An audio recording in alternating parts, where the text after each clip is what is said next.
हो? मुझे लग रहा है आप सब सो गए। मसीह में आप सबकी सलामती हो।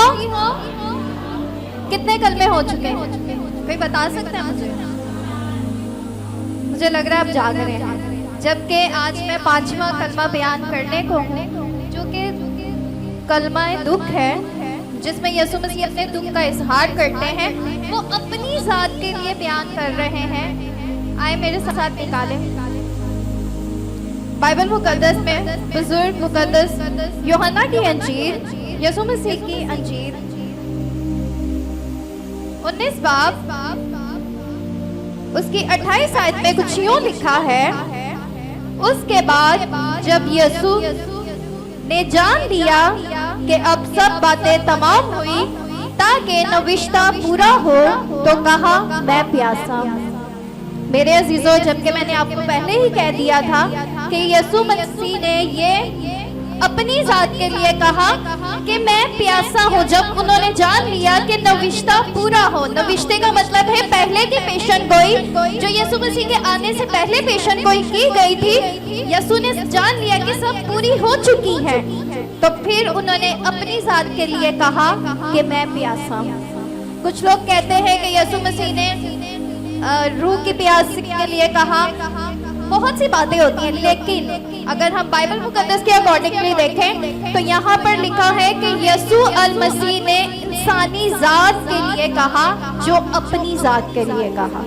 मेरे अजीजों, अगर हम देखें यूनानी जुबान में, तो इस वर्ड को हमें पता चलता है कि इसको डेप्सो कहा जाता है। इसका मतलब है प्यासा। अगर हम बिब्लिकल वे में देखें तो जब हमें पानी की कमी होती है, हम डिहाइड्रेट होते हैं, तो हमें हाइड्रेशन की नीड होती है। हमें आईवी फ्लूइड्स ड्रिप्स लगाई जाती हैं। तब तो यीशु अल मसीह के पास कुछ नहीं था, इवन के उसके साथी भी उसका साथ नहीं दे रहे थे। तब उन्होंने कहा कि मैं प्यासा हूँ। अगर देखा जाए, अगर बाइबल मुकद्दस की रोशनी पर इस पे गौर फिक्र की जाए, 2 बार यीशु मसीह को कुछ देने की कोशिश दी जा रही थी। पहली बार खोपड़ी पर यीशु जब पहुंचे तो तब उनको मैं दी जा रही थी, तो यीशु ने उसको ना लिया। वो इसलिए नहीं लिया, उस दौर में जब किसी डाकू को या किसी को सलीब दी जाती थी, ये एक बेहोशी का काम करती थी, कनूदगी का काम करती थी, लाइक एक एनेस्थीसिया का काम करती थी कि उसको दी जाती थी ताकि जब उसको कील लगाया जाए उसको इतना दर्द ना हो। यीशु ने उसको मना कर दिया। यीशु ने कहा मैं नहीं ले सकता। इसलिए कहा क्योंकि उसका खुदा की तरफ से प्लान था, खुदा की तरफ से उसकी कॉल थी और उसने अपने काम को सरअंजाम देना था। उसी तरह जब यीशु अपनी जान दे रहे थे, जब उनकी जान गिनत थी, तो तब उन्होंने कहा कि मैं प्यासा हूँ। फिर वहां पर आगे हम इस हवाले पर गौर फिक्र करें तो आगे लिखा हुआ है, बहुत लिखा हुआ है कि वहां पर सिरके से भरा हुआ एक बर्तन रखा था। सिरका आपको पता है बहुत कड़वा होता है, टेस्टलेस होता है, अजीब सा उसका टेस्ट होता है। सोचे कि जब गतसमनी के बाद से जब यीशु ने ईद फसह की, उसके बाद वो दुआ में चले गए, तो तब से उनकी आजमाइश का टाइम शुरू हो गया। तब उन्होंने कहा, जब वो दुआ कर रहे थे तो उनका पसीना खून के माने बह रहा था। हम ये कह सकते हैं कि अगर हम जिस्मानी तौर पर देखें, एक इंसान के अंदर 5 से 6 लीटर ब्लड की एवरेज होती है। सोचें, वो तो खुदा का बड़ा था, जब वो दुआ कर रहा था तब ही उसका पसीना, बाइबल के मुताबिक लिखा गया है कि उसका पसीना खून के माने टपक रहा था। जब उसको पकड़वाया गया, अदालतों में पेश किया गया, उसको कोड़े लगाए गए, उसको मारा गया, उसके लिबास का पूरा डाला गया, तो तब भी मेरे अजीजों, वो कितना लहूलुहान था। तब भी उसने पानी नहीं मांगा।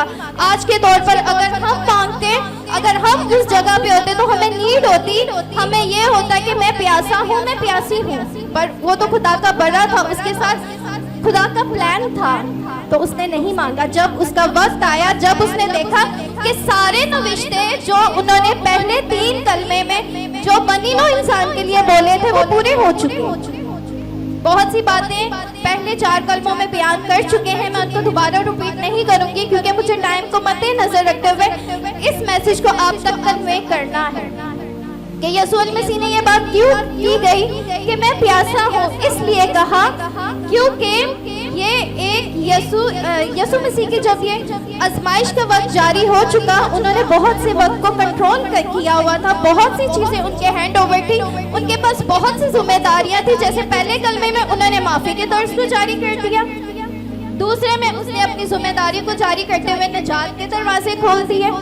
इसी तरह तीसरे में उन्होंने सबसे बड़ी जिम्मेदारी एक बनी नौ इंसान होते हुए अपनी माँ को अपने शागिर्द के सुपुर्द कर दिया, और चौथे में उसने कफारा किया, मेरे और आपके लिए जान दी। जब उन्होंने देखा कि ईसाया नबी की मार्फत 53 बाब में जो बातें थी सब पूरी हो चुकी, नविश्ते पूरे हो चुके, तो उन्होंने कहा, उन्होंने मुनासिब समझा कि मैं प्यासा हूँ, और उन्होंने अपनी प्यास को बुझाने के लिए, और जब उनके साथ ये सब चल रहा था, उनको मारा गया, कूटा गया, उनके मुंह पर थूका गया, एक बनी नौ इंसान होते हुए हम ये बर्दाश्त नहीं कर सकते, पर उन्होंने मेरे और आपके लिए ये सब बर्दाश्त किया, मेरी और आपकी नजात के लिए उन्होंने बर्दाश्त किया, और वो उस प्यासे थे कि हम रूहानी जिंदगी पा सकें। उन्होंने जिस्मानी तौर पर प्यास को बर्दाश्त किया, किसके लिए किया? मुझे लग रहा है सब सो रहे हैं। किसके लिए किया? किसके लिए किया? बिल्कुल हमारे लिए किया, क्योंकि जब वो सलीब पर लटकाया गया था तो तभी यीशु मसीह ने 5वें कलमे में क्यों कहा कि मैं प्यासा हूँ? कोई बता सकता है क्यों यीशु मसीह ने कहा कि मैं प्यासा हूँ?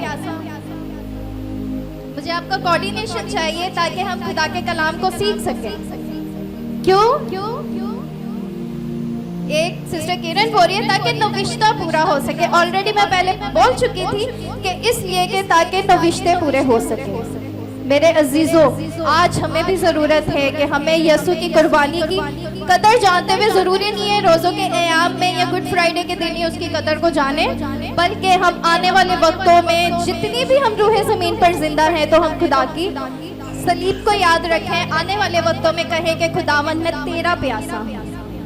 क्या कहें कि खुदावन मैं तेरा प्यासा हूँ, ताकि तूने मेरे लिए प्यास की जगह तूने सिरका दिया, तुझे सिरका दिया गया सिर्फ मेरी जात के लिए, तो आज मैं तेरा प्यासा होना चाहता हूँ या होना चाहती हूँ। मेरे अजीजों, आज हमें ज़रूरत है कि हम उस प्यास की कदर जाने, उस प्यास की नौयत को जाने कि मेरे और आपके नजात दहिंदे ने कैसे बर्दाश्त किया। अगर ये देखा जाए तो यीशु मसीह जो थे ना, एक कामिल इंसान भी बने और एक कामिल खुदा भी थे। मेरे पास इतना टाइम नहीं है कि मैं आपको वर्सेस या बाइबल में से खोल के बताऊं, सिर्फ मेरे साथ एक हवाला निकालिएगा। यहाँ पर ज़बूर 22 उसकी 15 आयत में कुछ यूं लिखा है, मेरी कुव्वत ठीकरे की मांदी सूख गई।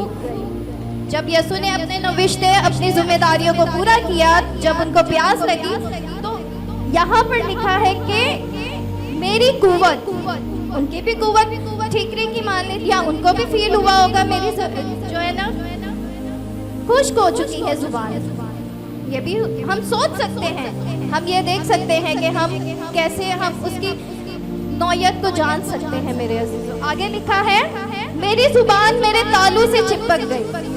जब गतसमनी के बाग से लेके कोहे कलवरी तक, सलीब पर मसलूब होने तक उसने कुछ नहीं लिया। जब वो 5वें कलमे तक आया तो उसने कहा कि मैं प्यासा हूँ। मेरे अजीजों, आज हमें ज़रूरत है कि उसकी प्यास की कदर जाने कि मेरे और आपके लिए उसने सलीब पर जो सिरका लिया, जो कि हम आज के दौर में नहीं ले सकते। सो आज हमें ज़रूरत है कि उसकी जिस्मानी प्यास को अपनी रूहानी प्यास बना दें। कहें कि खुदावन, जो तेरी जिस्मानी प्यास थी आज मेरी ज़िंदगी में आज अभी और इसी वक्त रूहानी बन जाए। इसी तरह मैं अपने कलमे का एहतमाम कुछ यूँ करूँगी। उलझी है जिंदगी के प्यासा हूँ मैं, उलझी है जिंदगी के प्यासा हूँ मैं, सुन ले मेरी जुबान के प्यासा हूँ मैं। सिरका पिलाए जाते हैं, सिरके पिलाए जाते हैं जुल्मे सलीब पर, सिरके पिलाए जाते हैं जुल्मे सलीब पर, कोई तो पानी पिलाए के प्यासा हूँ मैं। आती है आवाज फिजाओं के दरमियान में, आती है आवाज फिजाओं के दरमियान में कि पूरी हुई कहानी के प्यासा हूँ मैं। God bless you. आज आप अपनी जिंदगी में अहद बांध ले कि खुदा जो तेरी जिस्मानी प्यास थी आज मेरी जिंदगी में मेरी बल्कि मेरी जो है रूहानी प्यास बन जाए। God bless you.